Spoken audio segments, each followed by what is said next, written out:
안녕하세요, 찐부TV입니다. 오늘은 강남과 수도권의 투자 지도를 바꾸게 될 경부고속도로 지하화 사업에 대해 이야기를 해보도록 하겠습니다. 이번 영상을 끝까지 보시면 경부고속도로 지하화 사업이 어떤 방식으로 진행되고 있는지, 또 어떤 지역이 수혜를 입게 되는지, 그리고 여러분의 투자 판단에 어떤 영향을 미칠 수 있을지를 정확하고 쉽게 알 수 있으실 겁니다. 자, 시작하도록 하겠습니다.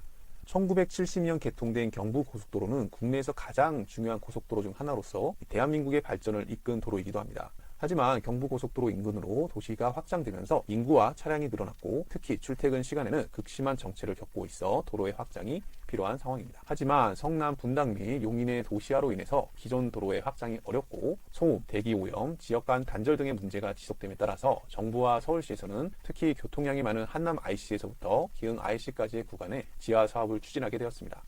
이 사업은 사실 꽤 오래전부터 진행되었고, 과거 지하화 이슈가 나올 때마다 경부고속도로 인근에 대한 투자자들의 관심이 높았던 때도 있었습니다만, 투자자분들께서 항상 하신 말씀이 그겁니다. 이 사업이 과연 될까요? 라는 이런 말씀들을 많이 하셨는데, 어떻게 진행되는지 한번 보도록 하겠습니다. 이 사업은 두 개의 구간으로 나누어서 추진이 되고 있는데, 한남 IC에서부터 양재 IC까지 구간은 서울시에서 민자 사업으로, 그리고 양재 IC부터 기흥 IC까지는 정부에서 진행을 하고 있습니다. 먼저 정부에서 추진 중인 양재 IC와 기흥 IC 구간에 대해서 살펴보겠습니다. 이 구간은 서울시 사업에 비해서 사업 속도가 좀 더 빠른 편입니다. 이 사업은 경부고속도로 양재 IC에서 기흥 IC까지 26.1km 구간에 4에서 6차로의 지하 고속도로를 건설하는 것이 이 사업의 핵심으로서, 지금까지 사업 진행 상황을 좀 살펴보면 2021년에 국가도로망 종합계획에 반영된 이후 2023년 1월 예비타당성 조사에 착수하여 2024년 8월 예비타당성 조사를 통과하면서 사업이 본격적으로 추진되게 되었습니다. 예비타당성 조사 이후에는 타당성 조사, 기본 및 실시 설계 등을 거치며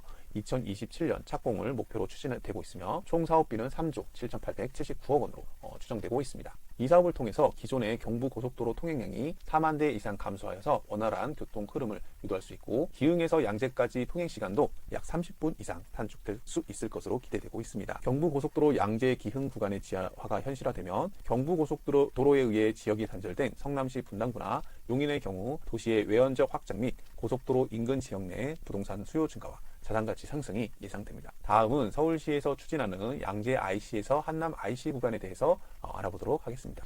이 구간은 경부고속도로 내에서도 마의 구간이라 불릴 정도로 교통 체증이 상시화되어 있습니다. 평일 출퇴근 시간을 기준으로 평균 시속이 약 9km에 불과해서 서울 도시고속도로 구간 중에서 가장 정체가 심한 것으로 알려져 있습니다. 이 사업에 대해 금호건설 컨소시엄이 사업 제안서를 서울시에 제출하였고, 서울시는 이 사업을 민자 사업으로 추진하기 위해 한국개발연구원 공공투자관리센터에 민자 적격성 조사를 의뢰했습니다. 민자 적격성 조사란 이런 대형 개발 사업들을 진행할 때 민자 사업으로 적정한지 여부를 검토하는 것으로, 민자 적격성 조사를 통과해야 사업을 진행할 수 있습니다. 재정 사업의 예비 타당성 조사와 비슷하다고 보시면 됩니다. 당초 이 계획은 앞서 말한 양재 IC에서 기흥 IC 구간과 마찬가지로 기존 경부고속도로 노선 아래 약 40에서 50m에 이르는 대심도 고속도로를 만들고, 그 위에 5에서 40m의 중심도를 건설하여 올림픽대로와 연결하는 승용차 전용 도로를 만들 예정이었습니다.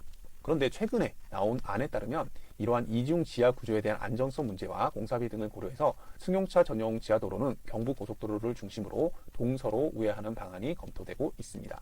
이 방안에 따르면 경부고속도로 아래에 하나의 대심도를 만들고, 양재 IC 북쪽에 IC를 신설하여서 동서로 나눠지는 두 개의 간선도로를 만듭니다. 이 간선도로는 모두 일방향 2차선으로 계획했는데, 경부고속도로 동측 상행선은 양재동과 강남대로를 관통해서 신사역 북쪽으로 빠지고, 서측의 하행선은 서초중앙로와 우면동을 통해서 남쪽으로 빠져나가는 방식입니다.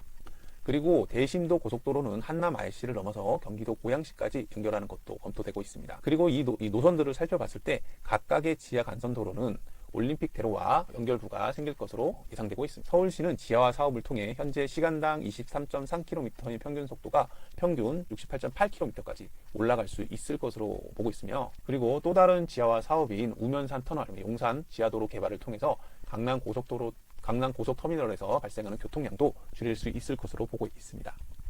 경부고속도로 지하화 서울 구간이 완성되면 고속도로로 인해 단절되었던 지역들이 수혜를 입을 것으로 보입니다. 특히 기존 상부도로가 4에서 6차선 도로가 되면 상부 공간의 일부는 공원으로 조성되고, 이 전 지역에서 도보로 강남과 서초를 이동할 수 있게 됩니다.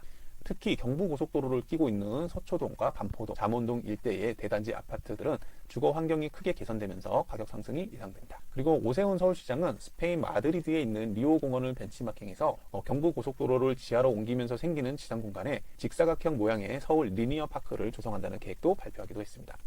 이 경부고속도로 지하 사업은 현재 반포동 고속터미널 복합개발 사업, 롯데칠성 부지 개발 사업, 그리고 강남터미널 고가도로 철거 사업 등 인접한 대규모 개발 사업들과도 연결되어 있고, 또한 서초구에서는 과거부터 강남역에서 서초역에 이르는 서초대로를 업무지구로 변모시키려는 계획을 가지고 있었는데, 경부고속도로 지하 사업이 추진되면 본격적으로 계획을 수립할 수도 있습니다. 이처럼 경부고속도로 지하 사업은 강남권의 투자 지도를 바꿀 대형 프로젝트라고 할 수 있습니다. 다만 이 사업은 사업의 규모가 큰 만큼 가장 큰 장애물은 공사비입니다. 최근 물가 상승으로 인한 공사비가 급격히 올라가면서 사업성에 대한 논란이 향후 발생할 수 있습니다. 그리고 다음 문제는 민원입니다. GTS 사업에서와 마찬가지로 강남 내 지하도로 건설은 지역 주민들의 반발이 있을 수 있고, 아직 검토 단계임에도 불구하고 일부 아파트 단지들은 벌써 반대 의견을 서울시에 제출한 것으로 나타났습니다. 이런 문제점으로 인해서 예상했던 시기보다 사업이 장기간 지연될 수 있다는 점도 알아두셔야 합니다. 오늘 소개해드린 경부고속도로 지하 사업은 단순한 교통 인프라 개선을 넘어 수도권 도시계획과 부동산 투자 지도를 뒤흔들 변화의 시작입니다. 지금까지 구간별 추진 주체와 일정, 그리고 도시재생 효과, 그리고 부동산 수요까지 짧은 시간에 모두 정리를 해드렸는데요. 영상을 끝까지 보신 여러분, 이제 우리가 어디를 주목해야 할지 아마도 감이 잡히셨을 겁니다. 앞으로도 투자에 도움이 되는 부동산 정보들을 빠르고 정확하게 전해드리겠습니다. 이것으로 오늘 영상을 마치겠습니다. 감사합니다.